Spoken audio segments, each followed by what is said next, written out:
வணக்கம். இன்னைக்கு துல்லியதுன்னு ஒரு முக்கியமான ஒரு டாபிக்க பேச போறோம். டெய்லி தினந்தோறும் முக்கியமான ஆமா, தமிழ்நாடு முழுவதும் எதிர்பார்த்து உள்ளாட்சி இடைத்தேர்தல் பாத்தீங்களா, அது வந்து இந்த அறிவிப்பே இல்லையே. எப்பதான் வரும் அறிவிப்பு கேக்குறீங்க? அதாவது தமிழகத்திற்கு இப்போதைக்கு இடைத்தேர்தல் அறிவிப்பு இல்லை அப்படின்றது ஒரு செய்தி. ஆமா, ஏன் இல்லை அதுதான் நீங்க சொல்லுங்க. நம்ம இப்ப விவாதிக்க போறோம். தினந்தோறும் ராஜினாமா. ஏன்னா இப்ப இருக்கிற தாவேக ஆட்சிக்கு தனி பெரும்பான்மை இல்லை. நம்ம அறிஞ்ச வகையில துள்ளி வருது வேலை இது வரைக்கும் இந்த 60-65 ஆண்டு காலத்துல பெரும்பான்மை இல்லாத அரசு அமைஞ்சதா வரலாறே இல்லை. ஒண்ணு அந்த கட்சிக்கு தனி பெரும்பான்மை இருக்கும், அல்லது அந்த கூட்டணிக்கு தனி பெரும்பான்மை. நீங்க சொல்லும்போது ஒரு முறை கருணாநிதி ஆட்சியில கூட அவர்களுடைய ஆட்சியில கூட நடந்த அந்த அவங்க திமுகவுக்கு பெரும்பான்மை இல்லை, ஆனா அவங்க கூட்டணி கட்சிகளுடைய மற்றபடி பேரறிஞர் அண்ணா களத்து வேண்டும் போதும் சரி, புரட்சித் தலைவர் எம்ஜிஆர் களத்து வேண்டும் போதும் சரி, புரட்சித் தலைவர் அம்மா அவர்கள் களத்து வேண்டும் போதும் சரி, அதுல நமக்கு வந்து அது தொடர்ந்து திமுக களத்தில் இருக்கிற போதும் சரி, அவங்க ஆட்சி அமைக்கிற போதெல்லாம் பெரும்பான்மையோட பலத்தோட தான் ஆட்சி அமைப்பாங்க. முதல் முறையாக தமிழ்நாட்டு மக்களுக்கு இது ஒரு ஆச்சரியம் கலந்த அனுபவமா இருக்குது. ஒவ்வொரு நாளும் ஒரு எம்எல்ஏவை ராஜினாமா பண்ண சொல்றாங்க. கேடு கேட்டப்போதான் 12 பேர் வேணும், 108 பேர் தாவேகாவுக்கு வந்து சட்டமன்ற உறுப்பினர்கள் முதல்வர் சேர்த்து வெற்றி பெற்றிருக்கிறாங்க. அதுல திருச்சியில ராஜினாமா பண்ணிட்டாங்க. அப்ப 107 இருக்குது. இப்ப நீங்க ஒரு 12 பேர் வேணும் அப்படின்னு ஒரு முடிவு எடுத்துட்டீங்கன்னா, நீங்க இப்ப கூட்டணி கட்சியை வந்து அமைச்சரவையில இடம்பெற செய்து நீங்க ஆட்சி நடத்துறீங்க. எல்லாத்துக்கும் தெரிஞ்ச விஷயம். இந்த 12 பேரை ஒரே நாள்ல ராஜினாமா பண்ணிட்டு போனா பிரச்சனை ஆயிடுது. ஒவ்வொரு நாளும் ஒவ்வொரு எம்எல்ஏவா பேசி தினந்தோறும் ராஜினாமா படலம் தொடர்வதை பார்த்தா, இப்ப தேர்தல் ஆணையமும் மக்கள் என்ன நினைக்கிறாங்க தெரியுமா மோகன்? சொன்னா சிரிப்பீங்க. இப்படி ஒவ்வொரு நாளும் ராஜினாமா பண்ணிக்கிட்டே போறதுனால கொஞ்ச நாள் பொறுத்திருப்போம், பொது தேர்தலே நடத்திடுவோம். ஆமா, முடிவு ஆமா. இப்ப ஒரு ராஜினாமா பண்ணும்போது ஒரே செலவா போயிருக்கலாம் அவங்களுக்கும். இல்ல, ஒரு செலவுன்றது முக்கியமா, இது மக்களுடைய வரி பணம். ஏன் சுயநலத்திற்காக எனக்கு இந்த கட்சி பிடிக்கல அந்த கட்சி பிடிக்குதுன்றதுக்காக மக்கள் வரி பணத்தை வீண். இன்னொன்னு பாத்தீங்கன்னா, மக்கள் வந்து இப்ப பாத்தீங்கன்னா இந்த அதிமுக வரணும் அப்படித்தான் மக்கள் ஓட்டு போட்டிருக்காங்க. அது மக்களுடைய தீர்ப்பை வந்து மதிக்காம தான் ராஜினாமா பண்ணிருக்காங்க. மக்கள் தீர்ப்பை மதிக்கல, காலில் போட்டு மிதிக்கிறாங்க. இப்ப பொதுவா ராஜினாமான்றதுக்கு இடைத்தேர்தல் நடக்கிறதுன்றது வந்து அங்கொன்னு இங்கொன்னு யதார்த்தமா வந்து நடக்கிறத வரலாற்றுல நம்ம படிச்சோம். அது வந்து நீங்க இடைத்தேர்தல் அந்த மரணங்களுக்கு இடைத்தேர்தல் வரும்.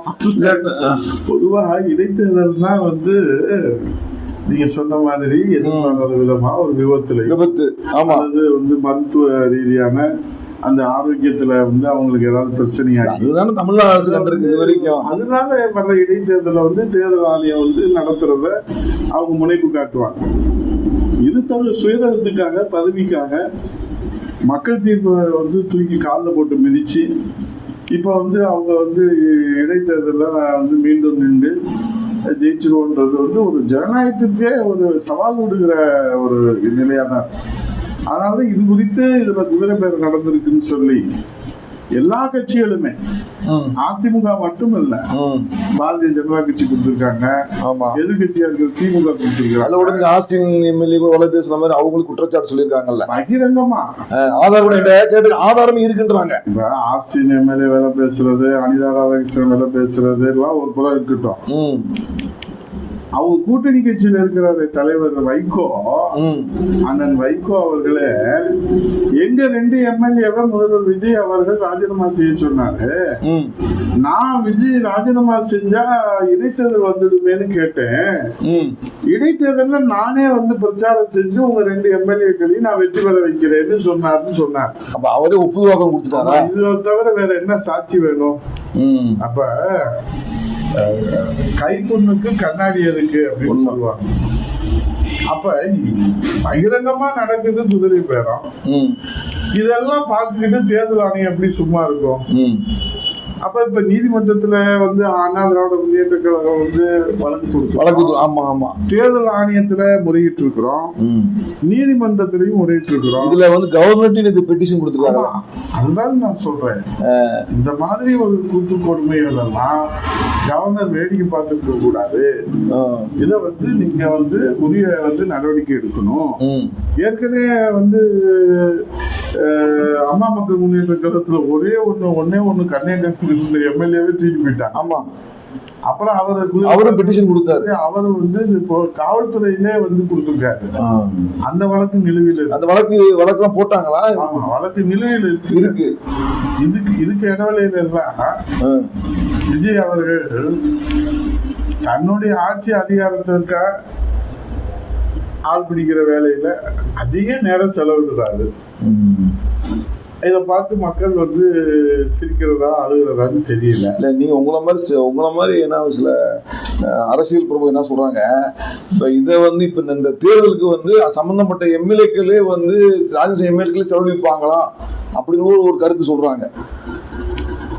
நான் என்ன சொல்கிறேன், நீங்கள் கேட்குற கேள்வி ஒரு பார்வைக்கு சரியாக இருக்கலாம். நான் என்ன சொல்றேன், தேர்தலே நடத்தக்கூடாதுன்றதான் அதிமுக நடவடிக்கை. தேர்தல் நடத்தினாதானே நீங்க செலவு யாரு ஏத்துக்கிறது? மக்கள் திருப்பி எதிராக ராஜினாமா பண்ணாலும் நடக்காதுன்ற ஒரு விஷயத்த சொன்னாதானே இது மாதிரி குதிரை பேரங்களை தடுக்க முடியும். உங்க பாஷை யானை பேரும் முட்டைக்காய் பேரும். இப்ப வந்து அது யானையில ஆரம்பிச்சு அணில வந்து நிக்குது. யானை பேரத்துல ஆரம்பிச்சு இப்ப அணில் பேரத்துல வந்து நிக்குது. மொத்தத்துல சொல்லி ஒரு வேலை என்ன சொல்றோம்னா, எதிர்பாராத விதமா நடைபெறுவது இடைத்தேர்தல் என்பது வேற. இப்படி சுயநலத்திற்காக கட்சி மாறி போகிறவர்களுக்காக மக்கள் வரிப்பணத்தை செலவு செய்து தேர்தல் நடத்துவது என்பது அவசியமற்றது என்பதுதான் துள்ளி வருகிறது வேலுனுடைய ஆணித்தனமான மக்கள் வரவேற்கிற ஒரு முடிவு என்பதை சொல்லி தேர்தல் ஆணையம் இதற்கான நடவடிக்கைகளை இந்த தீர்ப்பை வழங்க முன்வருமா என்று தமிழ்நாட்டு மக்களோடு துள்ளி வருகிற வேலும் காத்திருக்கிறது. அவை துள்ளி வருகிற வேலை நிச்சயமாக மக்கள் ஏற்றுக்கொள்வார்கள், வரவேற்பார்கள் என்று சொல்லி இன்றைய விவாதத்தை மகிழ்ச்சியோடு நிறைவு செய்து மீண்டும் சந்திப்போம். நன்றி, வணக்கம்.